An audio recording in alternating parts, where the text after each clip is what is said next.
Amigos, ¿cómo están? Bienvenidos al Ciudadano. En esta semana tenemos un recorrido muy especial. Vamos a hablar del tema de los cambios que tuvimos después de la pandemia, enfocados en cómo están hoy en día los servicios básicos y también los servicios cotidianos en cuanto a los trabajadores, como por ejemplo la implementación del home office en los diferentes tipos de rubros de los productos y servicios. Y empezamos nuestro recorrido aquí en el Hospital Nacional de Itagua, que por mucho tiempo fue un hospital de referencia en cuanto a la cantidad de pacientes internados por COVID, también terapia intensiva. Hoy vamos a conocer un poco más acerca de cómo está evolucionando este hospital en cuanto a la atención que está brindando en este momento y también qué es lo que hace falta para que este nivel de saturación de polivalentes con que se cuenta en este momento no termine por hacer que el hospital no funcione de manera adecuada. Bienvenidos al Ciudadano. Cada día cientos de personas acuden a este nosocomio de referencia, que se considera como último destino de pacientes, debido a que no se pueden derivar a otros hospitales. Entre trabajadores y visitantes, hay miles de personas cada día en el centro de atención a la salud más grande del departamento central. Durante el tiempo de emergencia, ha sido un lugar de referencia. Hoy, después del tiempo más grave del COVID, la directora Yolanda González nos recibe para conocer cómo trabaja el hospital hoy en día. Bueno, doctora Yolanda, gracias por recibirnos aquí en la zona de urgencias, ¿no? Contando un poco cómo se encuentra hoy en día el hospital. Para que vean, esta es la zona de urgencia, esta es la zona de guerra. Esta es la zona de guerra de todas las urgencias adultas, en donde, a pesar de que ustedes ven ahora una cantidad de pacientes, esto es mínimo. Generalmente solemos tener casi 50 pacientes en este lugar que es improvisado, ya que no sobrepasa la cantidad de pacientes que acuden. Ahora estamos ante una epidemia de pacientes polivalentes y este es el último lugar donde ellos pueden llegar. Doctora, esta zona se trata de la zona de espera para entrar a internación. Esto ya es una internación transitoria, es una internación transitoria donde todos los pacientes reciben, se hacen sus estudios, se le ingresa, se hace ya su tratamiento. Y a medida que vamos dando altas, eventualmente entran a una internación, de acuerdo a la patología en el área correspondiente. ¿Desde cuándo más o menos, doctora, empezaron a ver ustedes esta avalancha de pacientes polivalentes que fueron finalmente derivados de otro tipo de dolencias? Termina la epidemia de COVID, fíjate, en enero, febrero, y nosotros en marzo empezamos a tener toda la avalancha y a un hospital a la que siempre estuvimos acostumbrados, que pensamos que con tener 200 camas más íbamos a dar abasto, pero no es así, ¿verdad? Me decía, doctora, más temprano, se requiere una inversión en infraestructura. ¿Cómo se encuentra hoy el hospital o qué tipo de condiciones se deben mejorar? Fundamentalmente hemos pedido desde el inicio, desde que asumí en este cargo y todo el equipo, es pedir que este lugar sea reformado ya acorde a lo que establecen las normas nuevas de establecimiento, porque como ven no podemos asegurar que un solo paciente, entre tanto una zona cerrada, sin ventilación, y si uno solo tiene una enfermedad respiratoria puede contagiar al resto. Por eso es importante que en esta zona sí o sí uno tiene que tener tapabocas. Ojalá salga el proyecto de la construcción de una nueva urgencia y ya los pacientes tengan mayor calidad, mayor comodidad también para los mismos funcionarios. Bueno, doctora, para conocer un poco más el área de urgencias, un poco más adelante, tenemos ¿qué tenemos? Internación. Internación de urgencias sería. De urgencias, que supuestamente es de 40 pacientes. Sin embargo, acá, esta es la parte de cirugía. Ustedes ven acá, se internan los pacientes quirúrgicos. Incluso se operan y acá pueden irse de alta si es que no conseguimos ingresarlo a las áreas quirúrgicas. ¿Eso suele ocurrir, doctora? Sí, casi en un porcentaje muy alto, más del 70%. Estamos hablando más temprano, doctora, del tema de que el Hospital Nacional es como que el destino final, no puede hacer derivaciones, sino que recibe a pacientes derivados, ¿no? Sí, nosotros somos el destino final de todo el país, recibimos pacientes de todos los límites, ¿verdad? Nosotros no tenemos, ya no vamos a poder derivar porque ese paciente que viene de tan lejos y necesita ya curar su dolencia, esta es su última esperanza y nosotros tenemos que ofrecerles a ellos eso. Doctora, y en cuanto a las áreas que fueron habilitadas para la contingencia de COVID, ¿cómo se encuentran ahora y para qué son utilizadas? Estas áreas son 200 camas, de las cuales el 50%, o sea, 100 están destinadas a una terapia, que antes solamente teníamos 24 camas a reventar en la terapia intensiva, hoy nos vamos a 104 camas. Eso significa también 4 o 5 veces más de crecimiento, sí, la un capacidad. crecimiento más del 70-75%. Ajá. Todas estas son áreas de urgencia, áreas de radiología. Permiso. Permiso. Áreas de internación, vieron ustedes de internación. Sí. Y fíjense, nuestras propias áreas de internación dentro de la emergencia. Y de estos pacientes también se van a internarse en el modular, que hoy esas 100 camas están ocupadas. El modular sería, doctora, entonces la zona destinada a pacientes COVID. El modular que era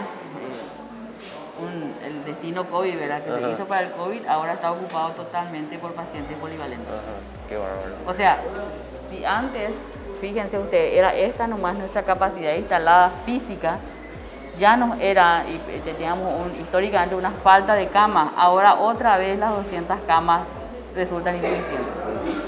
Doctora, y antes de que el hospital sea ampliado, ¿dónde estaban todos esos pacientes? O sea, ¿estaban repartidos en otros centros hospitalarios? O sea, ese promedio de pacientes, ¿o por el sistema de salud que Yo creo que el sistema de salud es el que determina. Realmente este es el hospital más complejo y en donde todos los métodos auxiliares que necesitan existen, ¿verdad?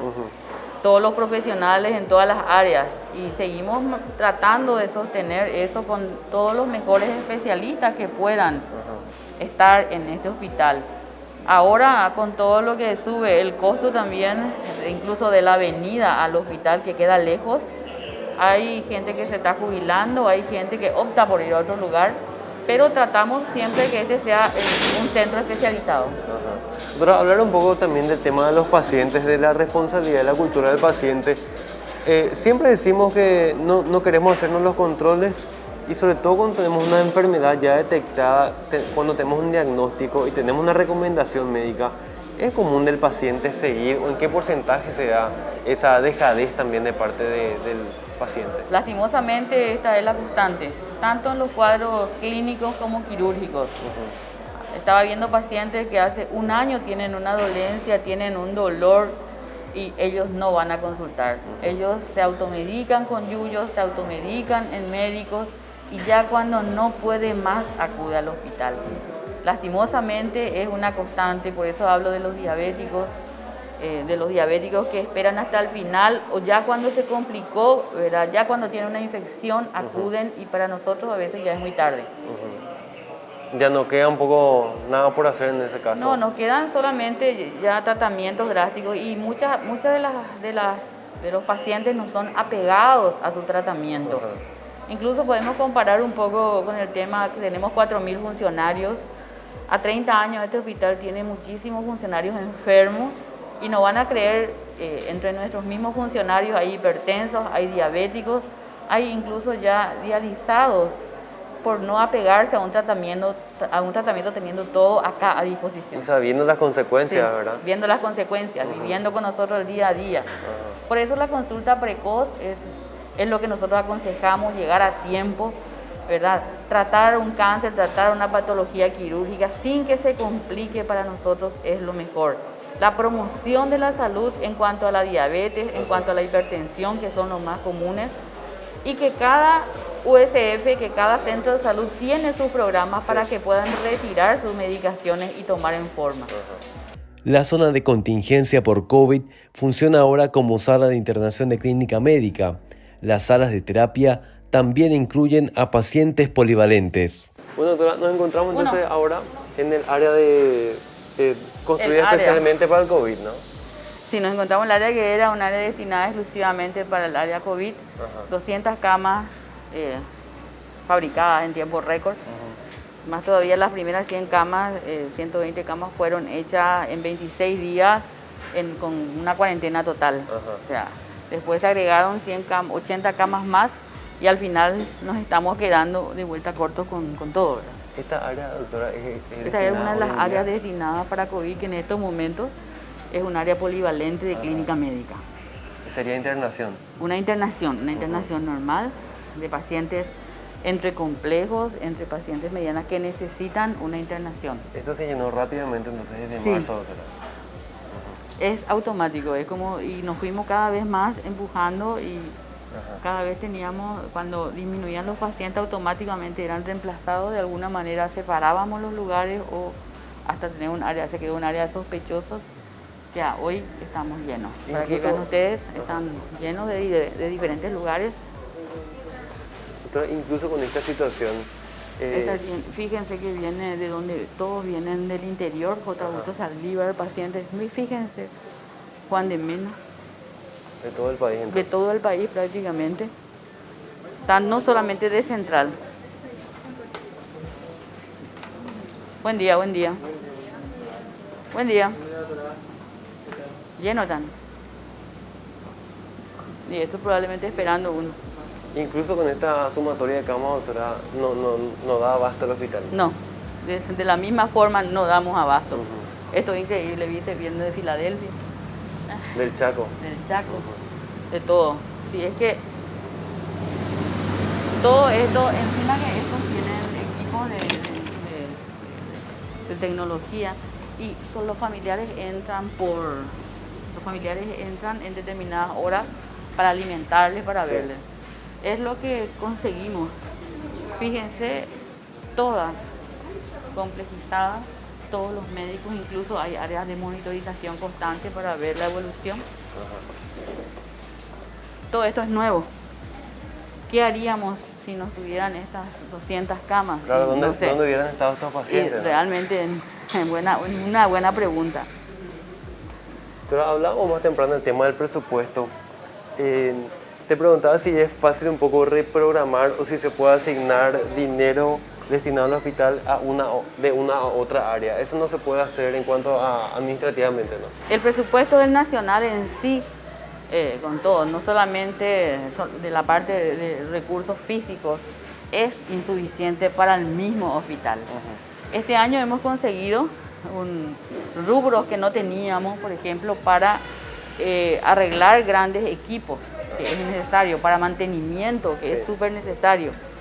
Lo más importante que ustedes tienen que saber es que el área de mantenimiento, una casa no funciona sin ese rubro y es el rubro que más faltaba. Sí. Años de mantenimiento sin hacerse, ¿verdad? Equipos caídos, todo eso que tenemos que levantar.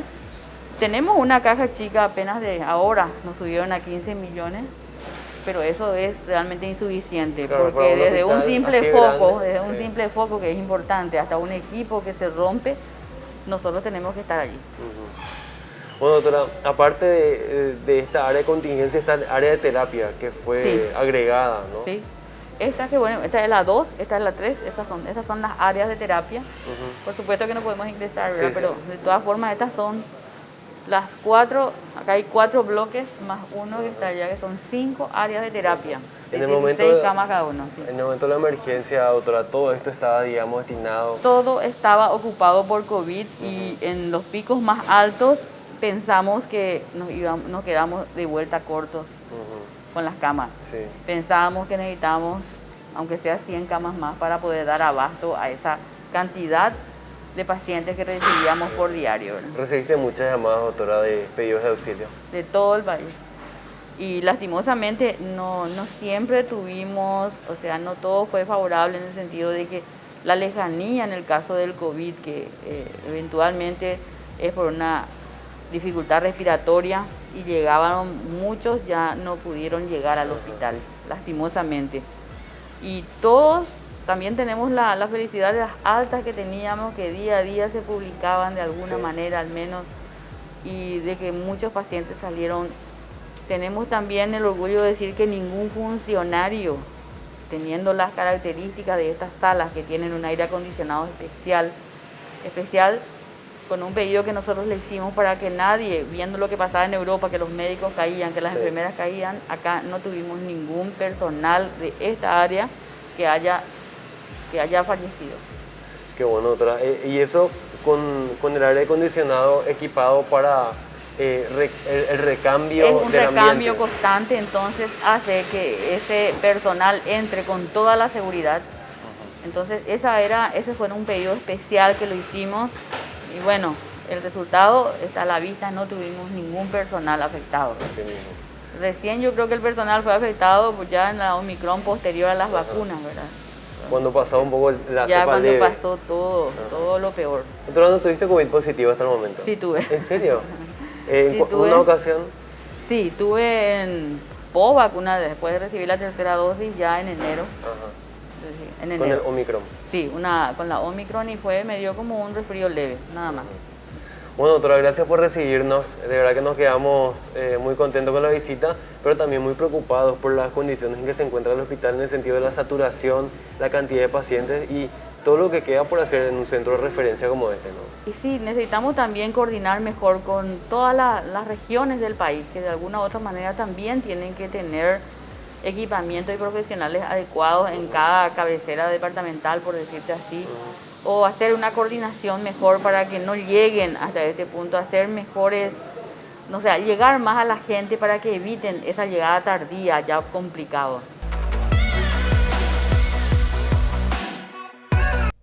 Para conocer más acerca de uno de los ejemplos más visibles, visitamos a los miembros de Wildon Paraguay, una empresa de desarrollo en TICS que trabaja de forma remota con todo su equipo. Gabriela Gaona, directora y cofundadora, nos cuenta más acerca de esto. Bueno, ya estamos en compañía de Gabriela Gaona, cofundadora de Wildon Paraguay y también desarrolladora de informática. ¿Cómo estás, Gaby? ¿Qué tal, Juan? ¿Cómo estás? Bien, bueno, gracias por recibirnos acá Claro que sí. en este espacio. Bueno, la idea de conversar contigo un poco se refiere a este cambio que empezamos a vivir, lo que nos trajo la pandemia, lo que nos dejó y lo que es la nueva forma de trabajar. En tu caso específico, comentanos en primer lugar el rubro en el cual te estás desarrollando y cómo fueron esos primeros tiempos de mucha incertidumbre con respecto al trabajo, ¿no?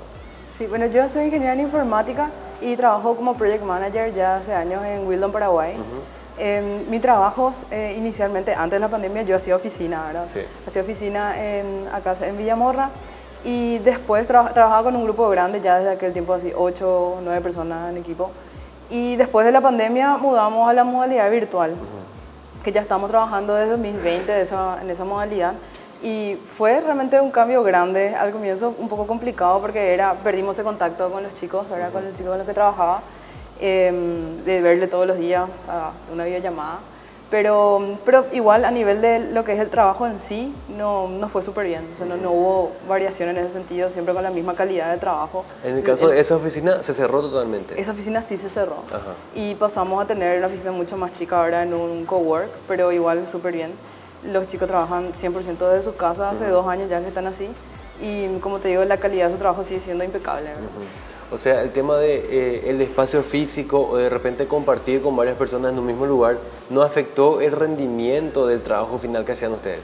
Sí, no, yo creo que no. Igual fue un trabajo también como que crear esa nueva cultura de trabajo remoto que tomó un tiempo hacerlo, ¿verdad? Unos cuantos meses, pero una vez que ya estaban instalados y ya estaban cómodos con esa modalidad, fue totalmente transparente para nuestros clientes de afuera el hecho de que nosotros estemos trabajando en nuestras casas. Beren Ojeda también es parte del equipo de Wildon. Según nos cuenta, el proceso de cambio tomó su tiempo, pero la situación de emergencia en salud y la exigencia del trabajo forzó el proceso de transición al trabajo remoto.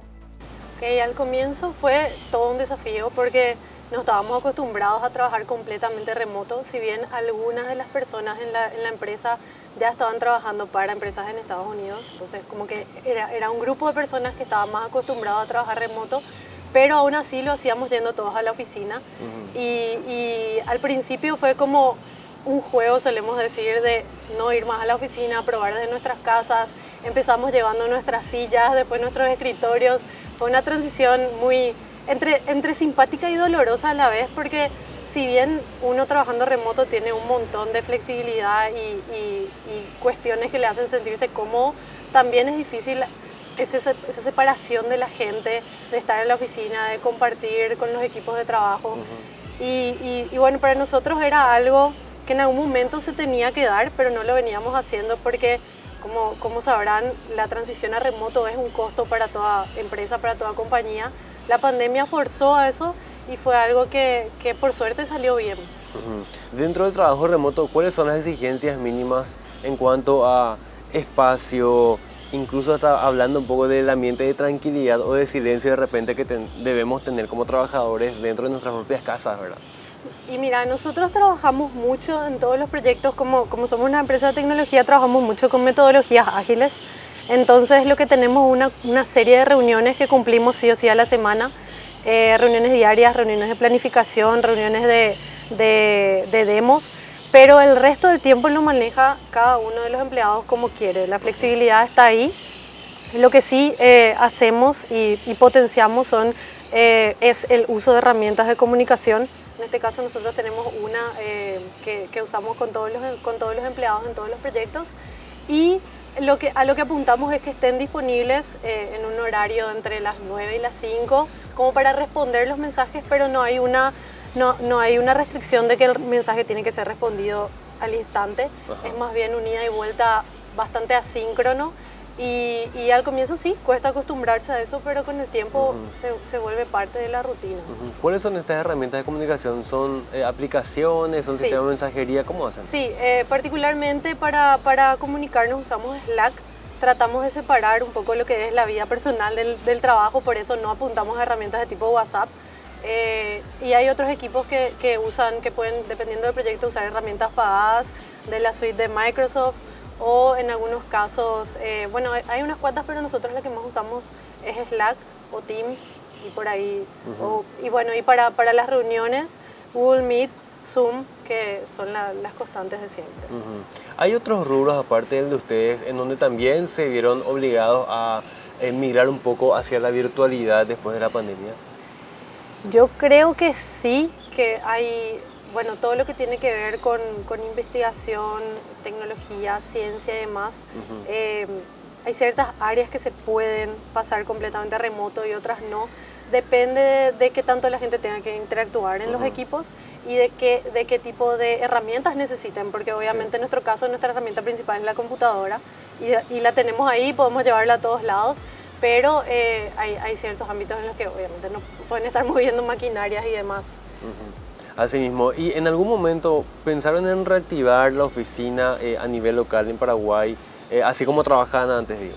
Estuvimos todo el primer año de pandemia, mantuvimos la oficina que teníamos porque creíamos que íbamos a volver eventualmente a las oficinas a trabajar a tiempo completo como siempre, pero llegando a noviembre, diciembre del 2020, nos dimos cuenta que estaba yendo muy bien el formato de trabajo nuevo y que podíamos reemplazar algunos de esos gastos que teníamos a nivel de oficina y toda la infraestructura de una oficina en el bienestar de nuestros empleados. Entonces fue como que dejamos de gastar dinero aquí para invertirlo aquí y en el bienestar de los empleados, de trabajo remoto, actividades como para potenciar la cultura de la empresa, actividades por el Día del Trabajador, fin de año, regalos empresariales y demás.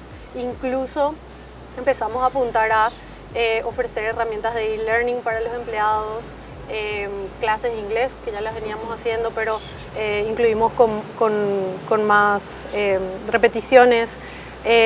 También cuestiones de wellness, si las personas quieren irse al gimnasio o al psicólogo y demás, como que dejar todo ese costo que teníamos en oficinas nos ayudó a transicionar hacia estos otros costos que se ven y son muy importantes para el bienestar físico y mental de los programadores. O sea, la virtualidad les dio la oportunidad de hacer mejores inversiones también. Sí, yo creo que sí, y esa es una de las cosas que más nos gusta, poder enfocarnos en ese desarrollo de la carrera profesional de los programadores, que estamos tan acostumbrados a estar todo el día con la compu.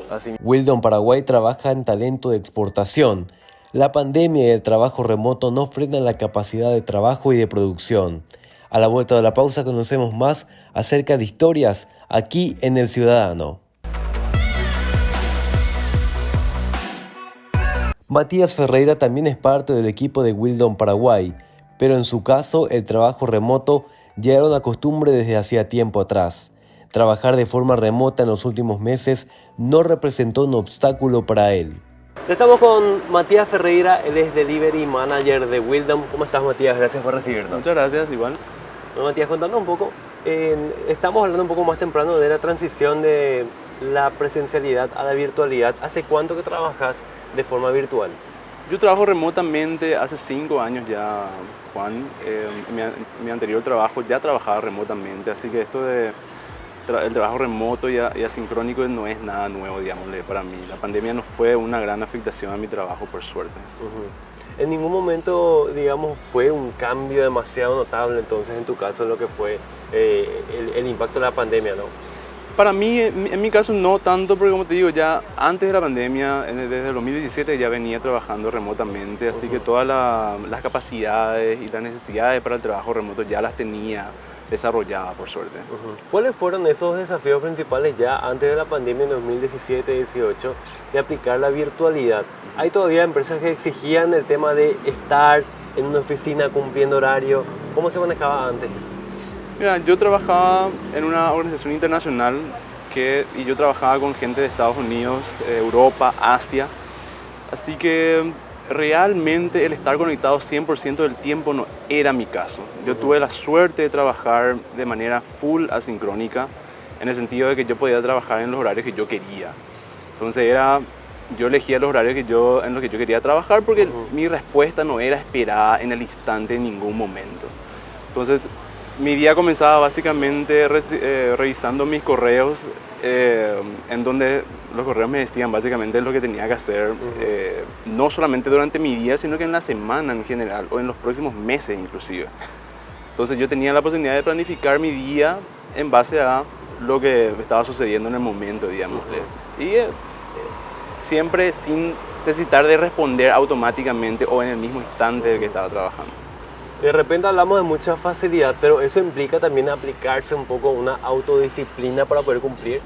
Totalmente, totalmente. La autodisciplina, el autoliderazgo es esencial, digamos. Aparte de tener la capacidad, ciertas capacidades esenciales del trabajo remoto, que es saber escribir, por ejemplo, saber escribir, describir problemas, solucionar problemas de manera escrita. Eso es esencial, esencial para poder trabajar remotamente. También planificar, saber planificar cosas, tener ciertas habilidades de administración de proyectos es súper esencial para poder trabajar asincrónicamente o remotamente, porque te da la posibilidad de planificar tu día como vos querés, básicamente. O sea, tenías muchos compañeros de trabajo, pero todos virtuales. Totalmente. Todos virtuales, todos distribuidos a través del mundo en diferentes continentes y diferentes horarios. Pero trabajar de forma remota también tiene sus desafíos y sus requerimientos. Lo básico es la conexión, luego ubicar un ambiente. También se impone una autodisciplina para cumplir los objetivos. Justamente, ¿cuáles fueron esos desafíos más grandes en ese momento de adecuarse al home office, por ejemplo? Y mucho empezó por el tema del internet. Nosotros tenemos chicos que trabajan en Pilar, otros que trabajan en el Chaco, en Encarnación, en diferentes puntos del país, en el interior. Y para ellos en particular fue un poco más complicado, ¿verdad? Tener que adecuar sus espacios de trabajo para que tengan buena conexión, para tener un espacio físico adecuado para trabajar, las sillas, ¿verdad? Nosotros también estuvimos ayudándole en ese sentido con las notebooks, con las sillas, con las mesas, para que estén cómodos en sus casas y después ya acostumbrarse a ese ritmo. Creo que eso fue nuestro principal desafío. O sea, trabajar de forma remota tampoco implica, digamos, una precariedad, podríamos decir, dentro del espacio donde uno se desarrolla. Sí, es como que tenés que ajustarte, ¿verdad? Tenés que tener el espacio donde puedas trabajar. Tuvimos un caso de chicos que tuvieron que alquilar otras oficinas ya hacia sus ciudades porque no podían trabajar en su casa porque no sé, había un perrito que ladraba demasiado o de por ahí estar con sus hermanitos les generaba mucho ruido, entonces tuvieron que salir. Pero es cuestión de ir buscando las posibilidades y adaptándose. A nivel de Paraguay, me imagino que conoces otros colegas tuyos, pero ¿trabajaron de la misma forma? ¿Se adecuaron a esta nueva forma de trabajar en home office? ¿Cómo hicieron? Ahí decís, fuera de lo que es Wildon. Sí. Y yo creo que sí también, ¿verdad? Es diferente. En nuestro caso en particular, Wildon es una empresa que trabaja mucho para Estados Unidos, entonces exportamos mucho trabajo para afuera y es como que ya teníamos un poco de esa cultura de trabajar remoto, ¿verdad? A pesar de que teníamos oficina, igual las personas con las que trabajábamos, nuestros clientes, estaban en otro lugar, entonces siempre fue virtual. El caso de otras empresas de acá, yo creo que habrá sido un poco más complicado, ¿verdad? Porque acá sí tienen los clientes mismos acá, que ya sea gobierno u otras empresas, y también los desarrolladores trabajando acá, ¿verdad? Entonces a lo mejor habrá sido un cambio un poco más complicado el hecho de tener que sacar eso, desacoplar ese trabajo conjunto. Hablando un poco de los clientes, tanto nacionales como internacionales, ¿hay una diferencia entre empresas nacionales en cuanto a la exigencia presencial, por ejemplo?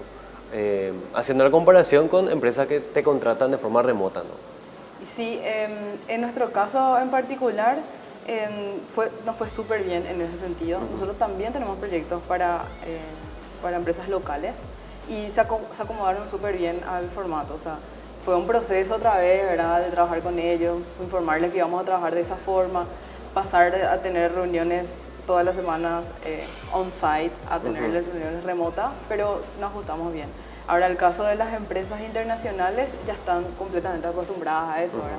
Porque de hecho ellos contratan desde Estados Unidos a Paraguay, entonces ya saben que esa va a ser la modalidad y ya vienen con esa cultura. Ya. Esto implica un poco también, aparte de la disciplina, ciertas condiciones básicas para desarrollar el trabajo remoto dentro de una casa o un lugar que vos establezcas. ¿Cuáles son los requerimientos técnicos, digamos, para que vos puedas llevar tu oficina a todas partes? Mira, requerimiento básico es tener una notebook. Tener una notebook que tenga usualmente cámara para poder conectar con la persona con la que estás hablando, si es que tenés alguna reunión, micrófono.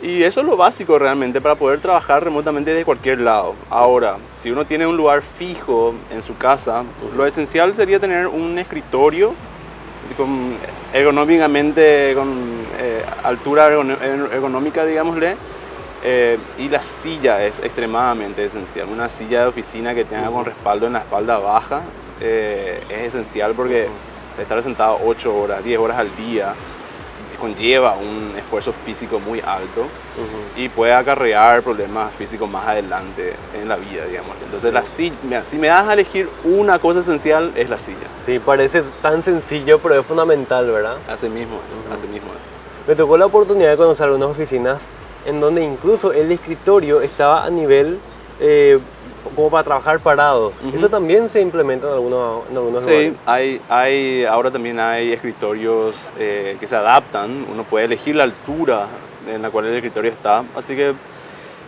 según la ciencia, lo mejor sería trabajar combinadamente sentado y parado durante todo el día. Así que tener un escritorio adaptable, a pesar de que es un poco caro, digámosle, es también un accesorio que sería ideal para cualquier persona que trabaja remotamente.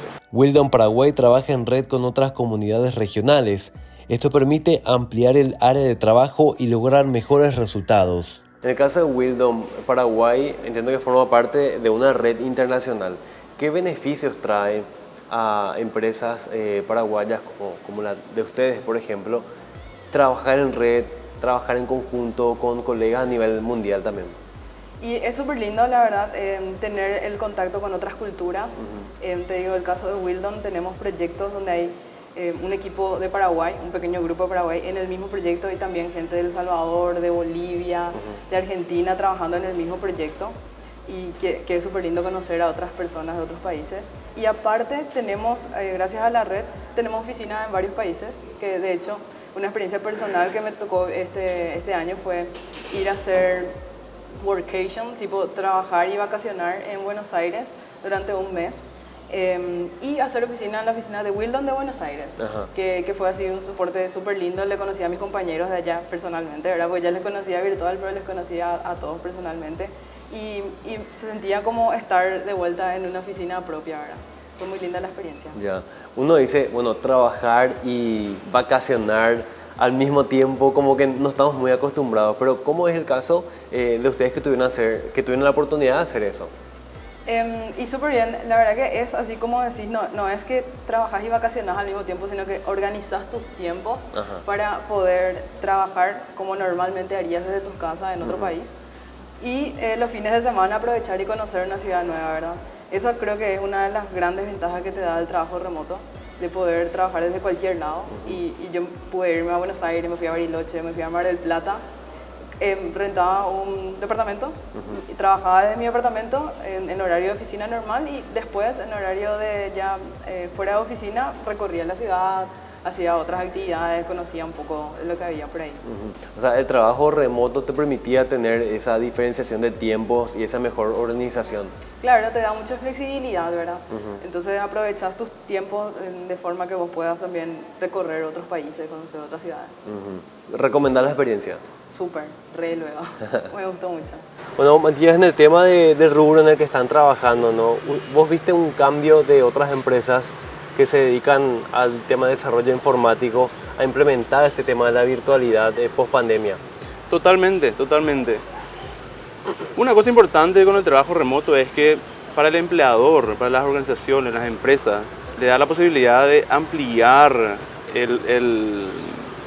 la geografía en la cual ellos pueden contratar, digámosle. Es muy diferente la diversidad de desarrolladores que uno puede contratar, digámosle, alrededor de los 10 kilómetros de la oficina y habría... ¿Puedes repetirme la pregunta? Sí. Me tranqué en sí. No, en el tema de la virtualidad, ¿sí se aplicó también a otras empresas? Ah, sí, bueno, perdón, déjame comenzar. Sí, la virtualidad, el trabajo remoto es algo que facilita muchísimo, da muchas ventajas, no solamente al empleado, digámosle, al colaborador, sino que también a las empresas, porque abre un abanico de posibilidades muy amplia.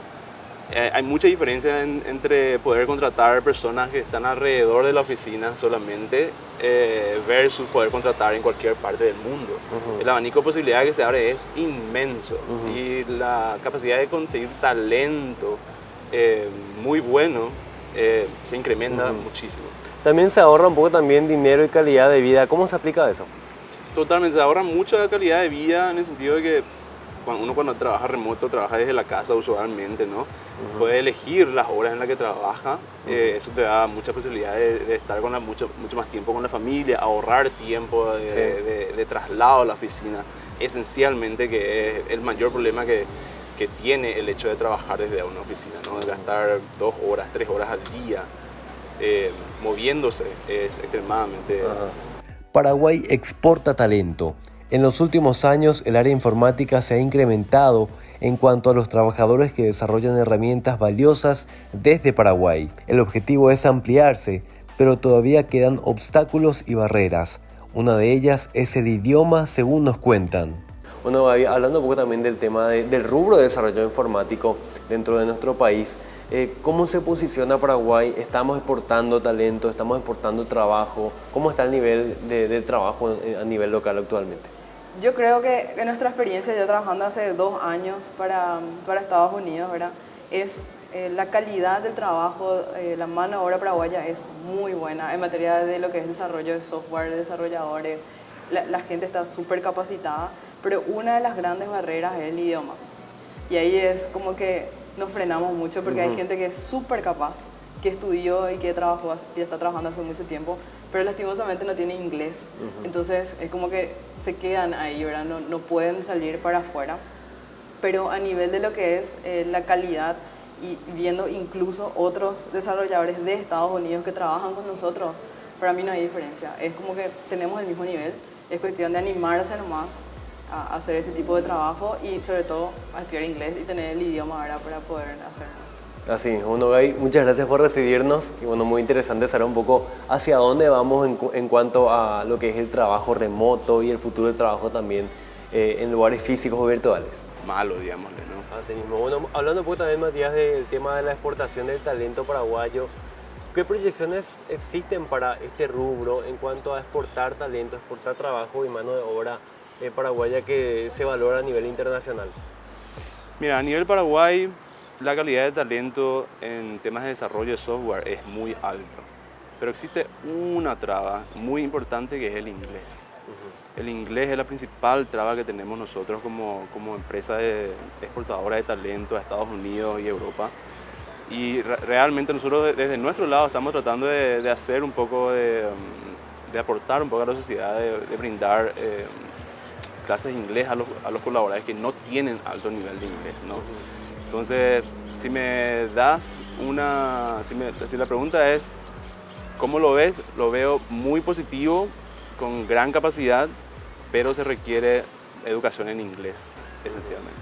Ese es el principal desafío. El principal desafío, correcto. Y bueno, Verena, hablando un poco también del tema de la exportación del trabajo y el talento paraguayo. ¿Hacia dónde vamos en cuanto a la conectividad tan fructífera, ¿verdad? Que no solo nos conecta, sino que nos permite exportar trabajo? ¿Hacia dónde vamos en cuanto a la mano de obra paraguaya en el rubro informático a nivel internacional? ¿Hay una proyección? Hay una proyección muy interesante. La demanda de talento en tecnología es gigante a hoy. Obviamente la pandemia potenció eso, pero era algo que ya iba en ascenso.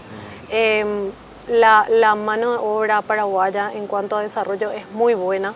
Hay personas que tienen una capacidad increíble para resolver un montón de problemas del área de tecnología. Y yo creo que esto es algo que va a seguir creciendo.